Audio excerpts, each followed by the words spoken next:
bagaimana hukum wayang dalam Islam.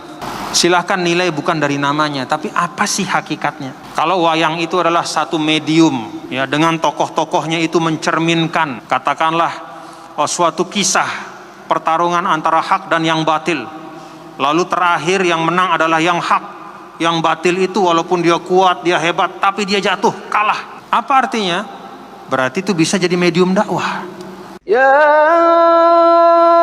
ayyuhalladzina amanu taqullaha wa qulu qawlan sadida. Nah, bapak-bapak dan saudara, ada yang bisa kita ambil di sini, ya. Apa yang bisa kita ambil? Ayat ini mengajarkan kita untuk menilai segala sesuatu itu dengan cermat, ya. Khususnya yang terkait dengan adat istiadat dan kebiasaan. Jadi Islam mengajarkan kita, bapak-bapak dan saudara-saudara, ya, bahwa adat kebiasaan, ya, yang namanya adat itu kan apa yang kita lakukan dan bagaimana kita melakukan, itu namanya adat, ya. Budaya, sesuatu yang dilakukan dengan cara tertentu berulang-ulang, itu budaya dalam makna yang luas. Pandangan Islam terhadap budaya itu, adat kebiasaan yang tumbuh berkembang di tengah masyarakat, itu dibagi menjadi 3 oleh ulama. Pertama, adat dan budaya yang memang nyata-nyata bertentangan dengan nilai-nilai agama, prinsip-prinsip syariat. Maka posisi dari agama Islam, tuntunan agama adalah eliminasi, dihapuskan. Nah, yang dihapuskan itu ada yang dalam 2 bentuk, sekaligus atau bertahap. Contoh, kebiasaan orang Arab untuk wa'dul banat, menanam anak perempuan hidup-hidup. Itu kebiasaan lama, berlaku ratusan tahun. Karena dianggap anak perempuan itu tidak ada harganya. Dari mana manusia dihargai pada masa jahiliyah? Dari kemampuannya berperang. Karena perempuan itu tidak bisa naik kuda, main pedang, menombak musuh, maka dianggap tidak ada harganya. Karena itu dalam Al-Quran kan begitu, ya. Idza busyira ahaduhum bil untha dhalla wajhuhu muswadda wa huwa kazim. Kalau diberitahu, Pak, udah lahir anaknya, laki perempuan, oh langsung iswadda, mukanya langsung jadi hitam, katanya Al-Quran. Mukanya jadi menghitam, artinya mukanya itu kecewa berat. Yatawara minal qaumi min su'ima busyira bih, sembunyi, malu dia dilihat oleh orang. Maka banyak yang kemudian akhirnya dikubur hidup-hidup perempuan. Ini adat budaya, jelas bertentangan dengan ajaran agama, maka dihapuskan. Dan dihapuskannya pun seketika, tidak pakai proses lama-lama. Karena ini menyangkut nyawa. Kalau pelan-pelan dihapus, nanti lebih banyak lagi korban, gitu kira-kira. Ada juga yang bertentangan tapi dihapusnya pelan-pelan. Seperti apa? Minum minuman keras. Dulu pada masa jahiliyah itu, ya, bahkan pada masa awal Islam, ya, pada masa awal Islam sudah datang Islam nih. Sebelum diharamkannya minuman keras, itu yang namanya minuman keras, tidak ada rumah di Mekah kecuali di dalamnya ada minuman keras. Tidak ada tempat tidur kecuali di kolongnya itu ada minuman keras. Dan bahkan itu bertahan sampai ke Madinah juga begitu, ya.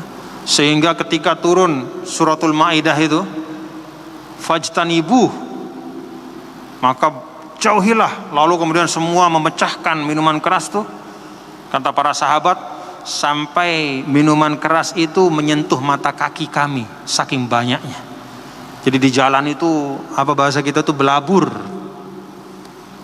sama arak, sampai mata kaki banjir. Bukan air hujan, tapi minuman keras. Nah, karena adat ini sudah sangat lama dan sudah merasuk ke dalam seluruh aspek kehidupan, maka dihapuskannya itu perlahan, bertahap oleh Allah. Dan itu ada dalam Al-Quran ya. Mulai dari tahapan pertama adalah apa? Fihima ismun. Ya.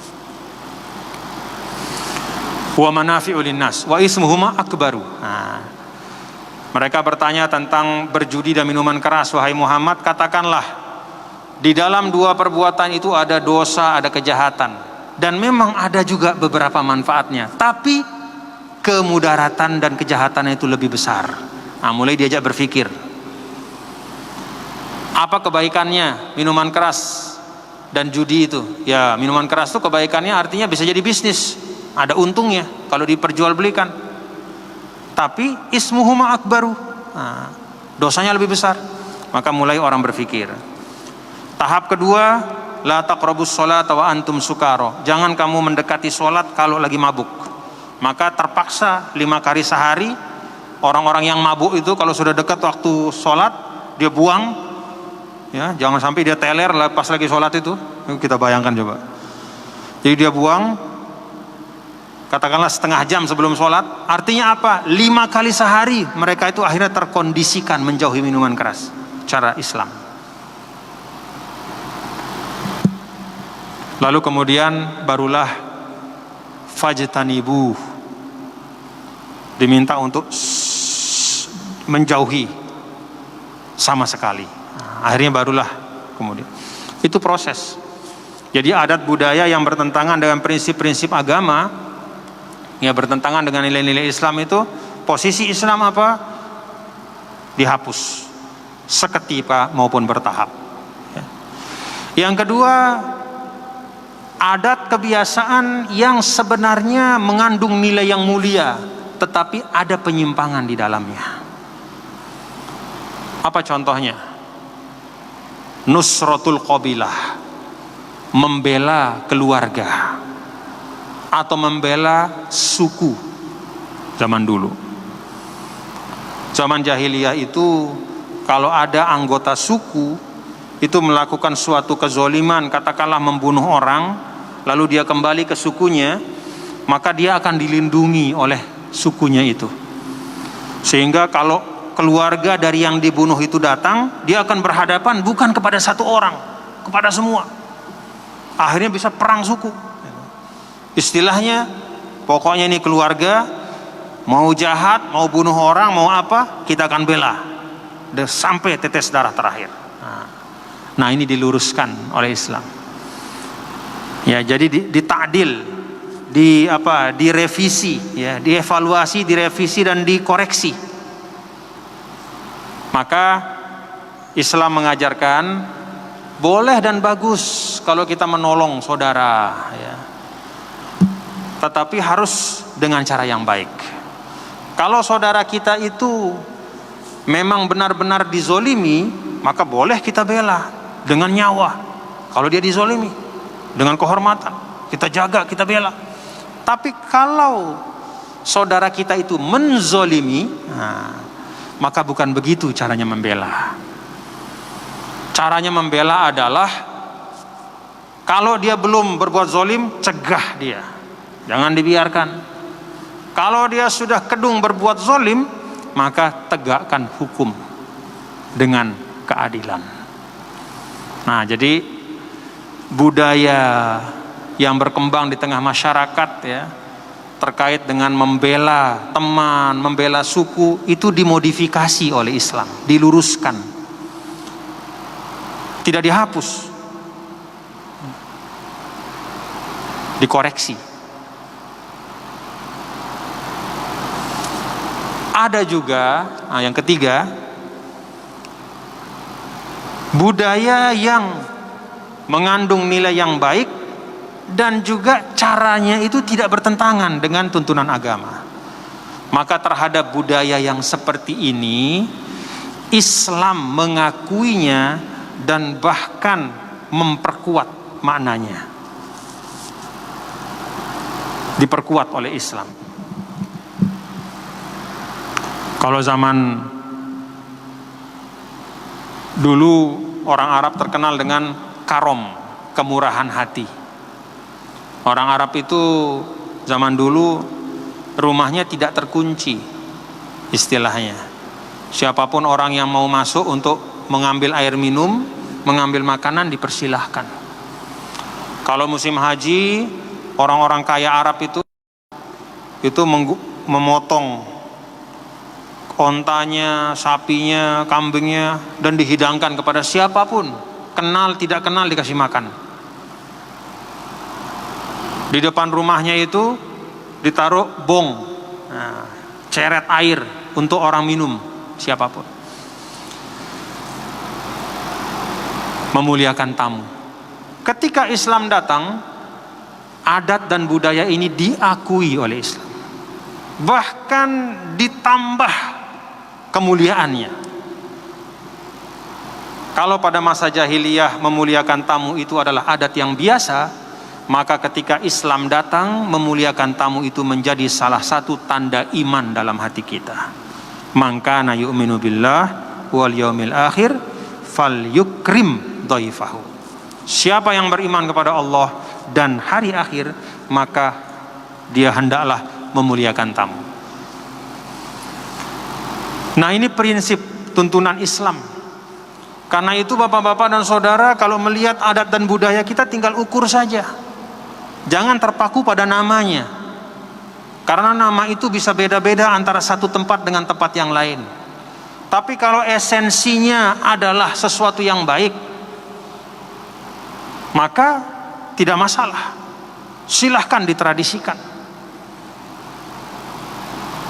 Di Indonesia ada kata gotong royong. Apa itu gotong royong? Kan tidak ada zaman Nabi kata gotong royong. Iya, kata gotong royong tidak ada. Tapi apa isi gotong royong itu? Bekerja bersama dalam kebaikan. Oh, berarti bagus. Itu Islami. Gotong royong itu Islami. Begebung misalnya, ya, di Sasak nih kan ada begebung namanya. Apa itu begebung? Oh, begebung itu adalah makan bersama-sama berjamaah. Oh, itu Islami. Karena memang seperti itulah di dalam Islam juga diajarkan, ya. Al-barakatu fil jamaah. Bukan hanya pada kewajiban-kewajiban ritual ibadah kita berjamaah seperti sholat, bahkan pada hal-hal yang sifatnya kebiasaan, ya. Kalau kita berjamaah melakukannya, di situ ada berkahnya. Termasuk misalnya makan sendiri sama makan bareng-bareng sama teman, ya, bersama-sama bersuka cita, itu beda. Ada berkahnya dalam kebersamaan. Nah, jadi ayat ini mengajarkan kita, ya, pada saat sahabat itu merasa, aduh, ini kok sama dengan perbuatan pada masa jahiliyah. Oh, hati-hati. Nah, diingatkan oleh Al-Quran, ya, itu bukan termasuk perbuatan jahiliyah. Itu adalah warisan dari agama Ibrahim. Itu bagian dari tauhid, ya. Dengan kata lain, ayat ini juga adalah satu pengingat dari Allah Subhanahu wa taala kepada kita semua. Kan kita ini hidup bermasyarakat, ya. Jadi kalau kita lihat ada kebiasaan-kebiasaan, silahkan ukur dengan ukuran syariat. Kalau kebiasaan itu mengandung nilai-nilai yang baik, ya, maka silahkan. Kalau kebiasaan itu niatnya baik, tapi ada sesuatu yang kurang baiknya itu hilangkan, ya. Jangan perbuatannya itu langsung dianggap tidak baik, ya. Kalau ada penyalahgunaannya itu yang dihilangkan. Nah, jadi kira-kira paham kan, ya? Misalnya kalau ada pembicaraan bagaimana hukum wayang dalam Islam, mengerti kan, ya, dari apa yang saya sampaikan? Silahkan nilai bukan dari namanya, tapi apa sih hakikatnya. Kalau wayang itu adalah satu medium, ya, dengan tokoh-tokohnya itu mencerminkan Katakanlah suatu kisah pertarungan antara hak dan yang batil, lalu terakhir yang menang adalah yang hak. Yang batil itu walaupun dia kuat, dia hebat, tapi dia jatuh, kalah. Apa artinya? Berarti itu bisa jadi medium dakwah. Ya tentu saja nggak usah.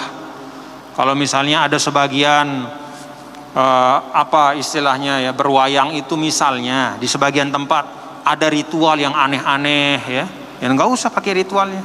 Ya, pertunjukan wayangnya saya tidak masalah. Dengan syarat tadi ya, jangan sampai kemudian berwayang tapi nggak sholat. Nah itu salah ya, bukan wayangnya yang salah, nggak sholatnya itu. Jadi sesuatu yang mubah dan boleh bisa bergeser hukumnya menjadi haram kalau kita gara-gara melaksanakan yang mubah itu meninggalkan sesuatu yang wajib. Makan halal, makan dari awal zuhur sampai akhir zuhur, itu suapan pada saat masuk asar itu haram. Kenapa? Meninggalkan yang wajib. Oh ini boleh terus. Setengah 12, setengah 1, setengah 2, setengah 3, Allah Akbar. Berubah hukumnya. Suapan yang semula mubah itu nyuap dia pada saat azan, nah itu sudah berubah hukumnya makan di situ. Jadi bukan makannya yang salah, tapi meninggalkan kewajiban. Bukan wayangnya yang salah, nggak sholatnya yang salah. Ya. Jadi banyak sekali kebiasaan yang baik di tengah masyarakat. Ya.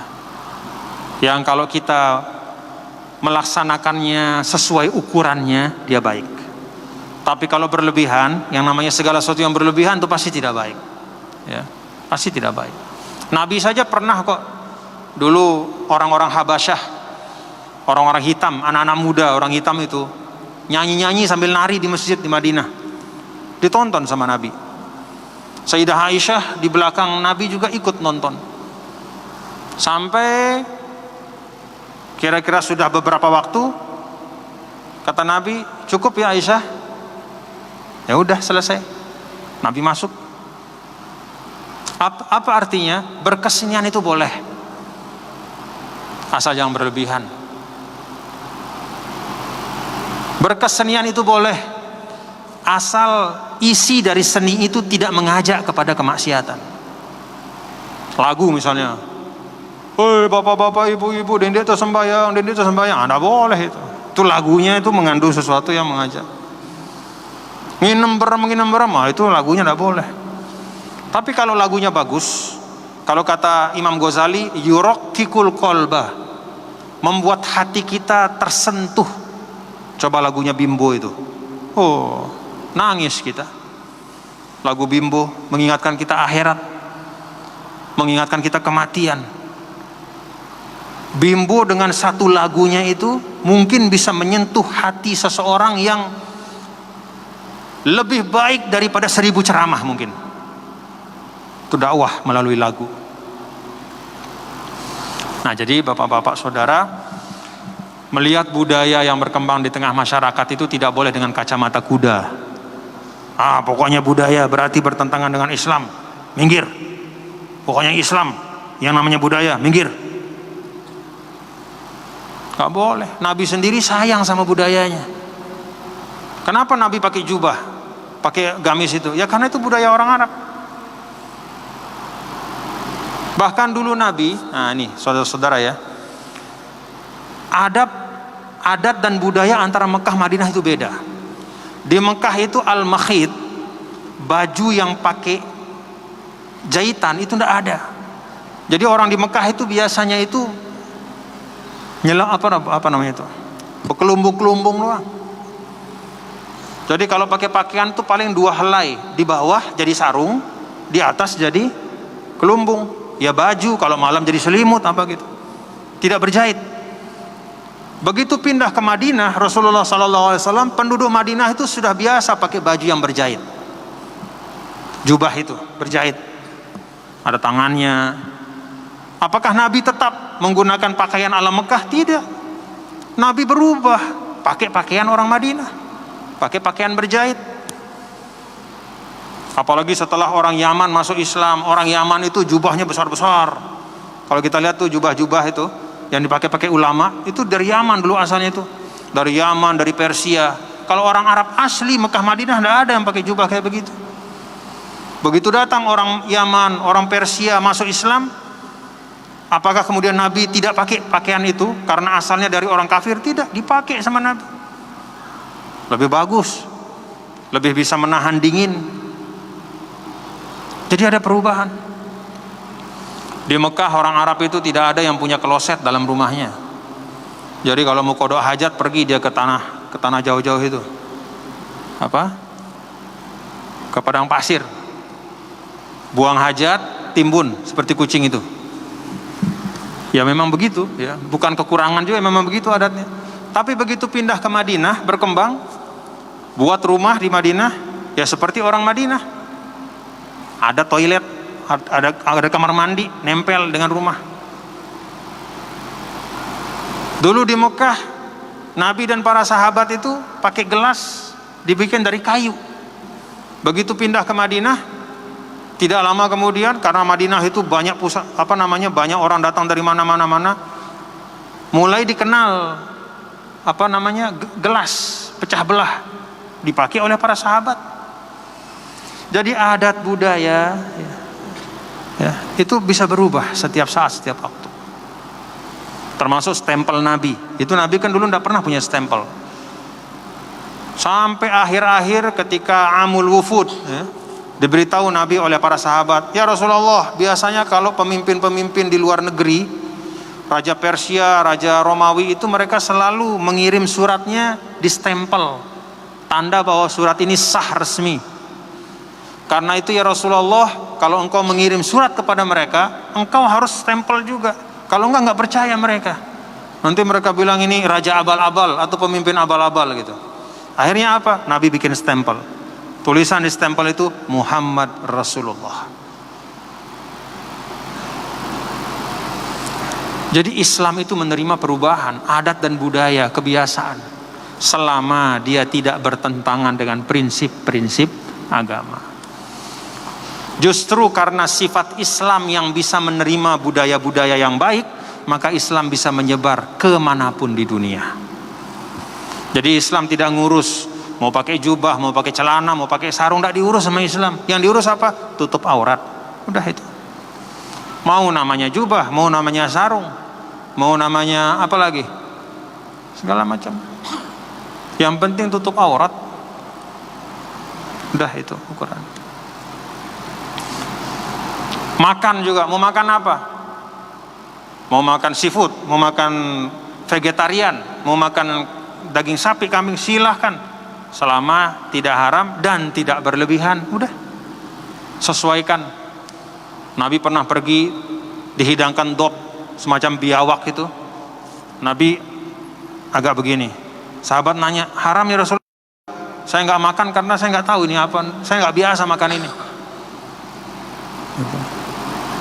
Jadi tidak semua yang ditinggalkan Nabi. Nah ini jadi kaedah ya.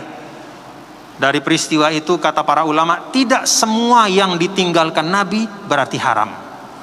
Tidak semua yang tidak pernah dikerjakan Nabi berarti haram. Jadi meninggalkan sesuatu tidak otomatis berarti dalil tidak bolehnya sesuatu itu.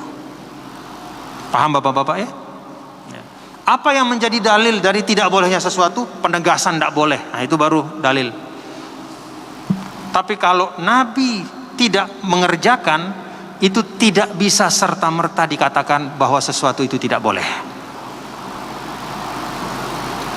Kenapa kok baca Yasin malam Jumat? Kan tidak ada hadisnya Nabi. Oh iya.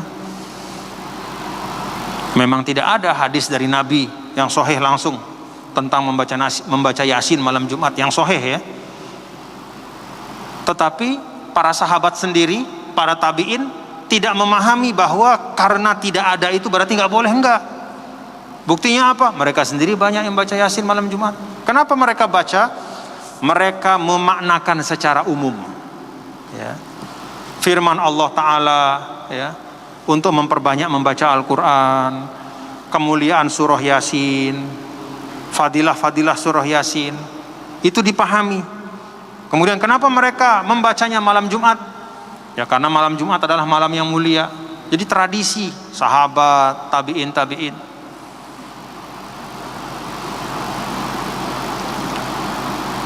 Nah, kita kembali ya, seperti itu Islam memandang budaya ya. Jadi apapun nama budaya itu isinya apa? Kalau isinya tidak bertentangan dengan tuntunan agama, tidak masalah. Kalau bahkan isinya itu baik, mari gunakan untuk kebaikan. Gunakan sebagai jalan dakwah. Dengan itu maka Islam akan terasa menyatu dengan kehidupan kita. Menyatu dengan kehidupan. Wallahu alam bishawab. Terima kasih. Mudah-mudahan ada manfaatnya. Rabbana taqabbal minna innaka antas samiul alim. Tub 'alaina innaka antat tawwabur rahim. Rabbana atina fid dunya hasanah wa fil akhirati hasanah wa qina adzabannar. Allahumma anfa'na bima 'allamtana ya Allah, berikanlah kami manfaat apa yang Kau ajarkan, wa 'allimna ma yanfa'una, dan ajarkan kami apa yang bermanfaat untuk kami ya Allah. Sallallahu alaihi wasallam ala sayyidina maulana Muhammad walhamdulillahirabbil alamin. Assalamualaikum warahmatullahi wabarakatuh. Baiklah jamaah rahimakumullah, demikianlah kajian kita pada siang hari ini. Marilah kita tutup dengan bersama-sama melafazkan alhamdulillah dan doa kafaratul majlis. Alhamdulillahirabbil alamin, subhanakallahumma bihamdika asyhadu an la ilaha illa anta astaghfiruka wa atubu ilaik. Wassalamualaikum warahmatullahi wabarakatuh. Waalaikumsalam.